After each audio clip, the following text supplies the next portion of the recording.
Welcome to the Pink Screening background check system. Pink Screening is a woman-owned background checks company that donates 100% of its profit to breast cancer research. In this demo video, we will show you our geocentric and fully compliant adverse action process. In the most basic terms, the adverse action process is the process employers are legally required to follow when they intend to exclude someone from employment based on a criminal record or some other information revealed in a background check. If the candidate has a criminal record, the EEOC strongly encourages employers to perform an individualized assessment on them as part of the adverse action process. And this individualized assessment is also legally required in numerous ban the box jurisdictions around the country. In most cases, the individualized assessment begins with a brief description of the criminal record and why this would disqualify the applicant. But for candidates who live in New York City or Los Angeles, a specific form must be filled out and included with the notice that you send to the candidate.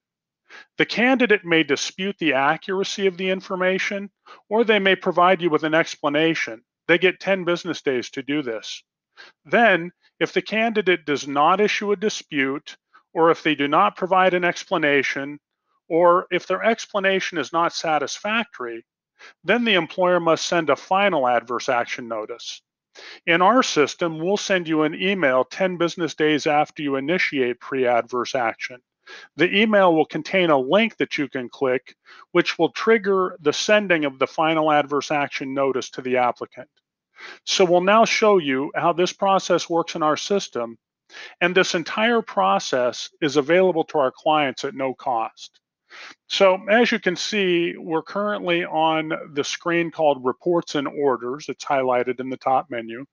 And we'll scroll down. You can see that some of these searches pertain to criminal history, and the closed button is red. That means there's a criminal record associated with it. Okay. So we'll go back to this top one. So when you want to initiate the pre-adverse action process, you'll click this link that says Send Pre-Adverse. When you click that link for candidates living in New York City, New York, this little dialog box will pop open and it will tell you that pre-adverse action letter was not sent. And then it says it's required that you complete the New York individualized assessment form before we can send the pre-adverse action letter. Please click here to fill out the assessment form. So you click that link and the New York assessment form appears on your screen. When you fill all of this information out and click submit, then you'll be prompted to send the pre-adverse action notice, and this completed form will be attached to the notice and included with all of the legally required disclosures that get sent to the applicant. Okay, let's come down here and see another one. This candidate lives in Los Angeles, California, so we'll go ahead and click send pre-adverse. We get this notification indicating that we want to send a pre-adverse notice. And again, you see this dialog box opened. Same concept here. Los Angeles has its own individualized assessment form. So you'll click this link. The Los Angeles form will appear. You'll fill it all out and click submit. And then you'll be able to send your pre-adverse action notice with that completed form attached. If it's not a New York address, New York City address, or Los Angeles address, it's any other address, then when you click send pre-adverse, you'll get the confirmation notice. And here it says your pre-adverse letter was not sent. You need to update the applicant's address before we process this request.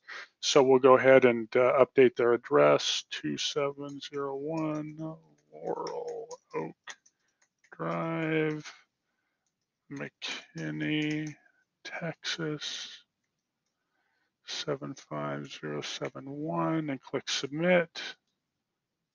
Then we'll go ahead and click send pre-adverse.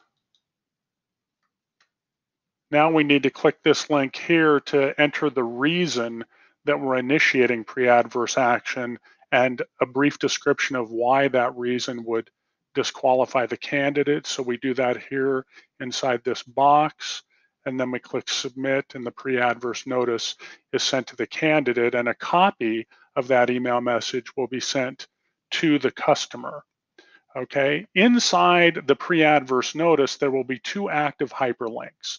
One will take the candidate to an online dispute form where they can dispute the accuracy of the information, in which case we work with them to help resolve that and then update the report if in fact the information was inaccurate.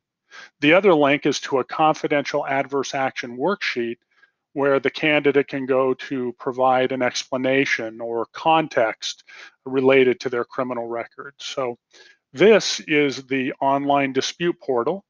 Okay, if they click the link to initiate a dispute, they'll come here and you can see that they can either request a report, a free copy of their report, or they can click this button to dispute the report. So if they click that button, this little dialog box opens, allowing them to type in the elements that they're disputing and the nature of their dispute, and they can complete all of this information and submit it to us.